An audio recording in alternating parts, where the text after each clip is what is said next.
The 1960s market for small upmarket saloons was booming. And for me, the best one that you probably don't remember is this, the Simca 13 and 1500. Let's take this gorgeous estate for a drive and I'll explain why. In the early 1960s, there was a growing trend for compact, upmarket 1.5 litre saloon cars. Cars like the Humber Sceptre, the Ford Corsair and the aptly named Fiat 1500. And Chrysler, who already had a stake in the French company Simca and by 1964 would have a majority stake in it, wanted the French firm to compete with these other small, upmarket saloons. But despite it being a French company with quite a history for exotic and flamboyant design, they enlisted an Italian to do the penmanship on the new car, specifically a man called Mario Ravelli, who would pen both the saloon and the estate variant of what would be known as the Simca 13 or 1500, depending on the engine. And I think it's fair to say that we can forgive him for not being French. It is a gorgeous looking car with those flowing fins, that big broad grille at the front. You can see a lot of similarities with the Fiat 1500 here, and it just looks stunning for it. In 1963, the new Simca 13 and 1500 Saloon launched, and then a year later we got this estate version, which, as well as being uber practical and if anything even better looking than the Saloon to my eye, had a couple of little quirks to it. A winding down rear window with a little pivoting latch in it, so if you were sitting in the back you could get some fresh air through, and then it folds flat like a Range Rover when you stop so you can picnic on it. But if you want a bit more space to eat your snacks off, there's also a Formica removable picnic table in the boot. Now that really does bring a touch of glamour and class to a trip to the countryside. Then there were the engines in the 13 and 1500. The smaller one was a carryover from the old Aronde, but the bigger 1500 was an all-new unit, and quite advanced for its day really, with an alloy head and sump. This little 1.5 litre saloon car was capable of over 100 miles an hour, a feat that the Rover P4 had been struggling to do with an engine 1000cc bigger a decade earlier. And the suspension and brakes were as advanced as the engine too. It had a coil-sprung rear end, a panhard rod to keep the whole rear end and the diff located, and on the bigger 1500 here you got disc brakes at the front.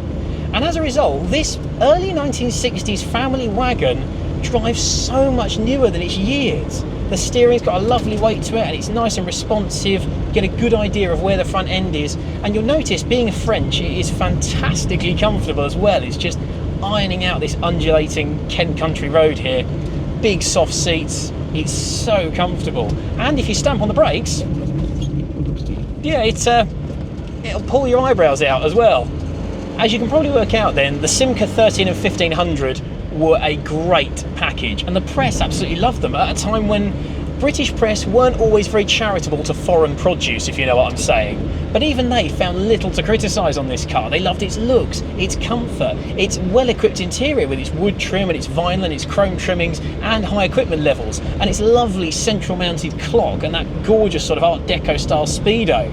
In fact, they found almost nothing to criticise on the 1500. It was a triumph, apart from the fact it was Simca. But of course, being French, Simca couldn't just make a normal, extremely competent car here. It had one quirk the British press didn't take to. All the left-hand drive European cars had a column gear change, but in the UK with right-hand drive we got a floor-mounted gear shift. Perfectly normal, 4 speeds, you might think that's conventional. But because they'd effectively lifted the column shift off and put it on the floor, the gear layout was mirrored. So first and second were on the right and third and fourth were on the left. And if you've ever driven a manual car before, that's weird. And the press really didn't like that. In fact, that was enough for it to get a whole star knocked off of its review with many motoring organisations and so on. But to be honest, that aside, the British press were a little bit rumbled by the Simca 1500 because it was so much better than every other upmarket small saloon, particularly that Britain was producing, with the Ford Corsair with its grumbly V4 engine and its crude handling. This was a world away from that. Gear change aside, the Simca 1500 had another bit of French weirdness. Initially, the 1500 GLA trim level, which was the only one you could get with an automatic gearbox at first, could only be ordered in brown with a red velour interior. And I'm not making that up. You could have the automatic gearbox with one exterior colour and one interior trim. Je ne sais quoi. But Simca were really keen for its new baby to be an export success, and so priced it very cleverly. Not only was it an extremely well-rounded car and well-equipped, but it was keenly priced. Even factoring in their heavy import taxes on foreign cars into Britain at the time, this car still sold well. It was priced to compete with the likes of Ford and with the Humber. And as a result, they sold over 712,000 of these cars. Incredible achievement for what was actually quite a frivolous upmarket saloon offering. This wasn't a people's car. In 1966, the 1300 and 1500 were upgraded to the 1301 and the 1601 with a facelifted front, an updated rear and some minor interior tweaks. And from there they would live out their days into the mid to late 70s. But by that point, really the competition had caught up. One of the biggest appeals behind the Simca 1500 was that it had been this advanced trailblazing thing that was 5 or 10 years ahead of anything that any other European manufacturer could offer. And by the late 70s, everyone could offer that. So, as a result of living too long and the savage appetite for rust that sadly belies all French cars of this period pretty much, very few of these cars survive, and they don't necessarily get that much recognition in a market that's happy to pay low 5-figure sums for the likes of a Ford Corsair.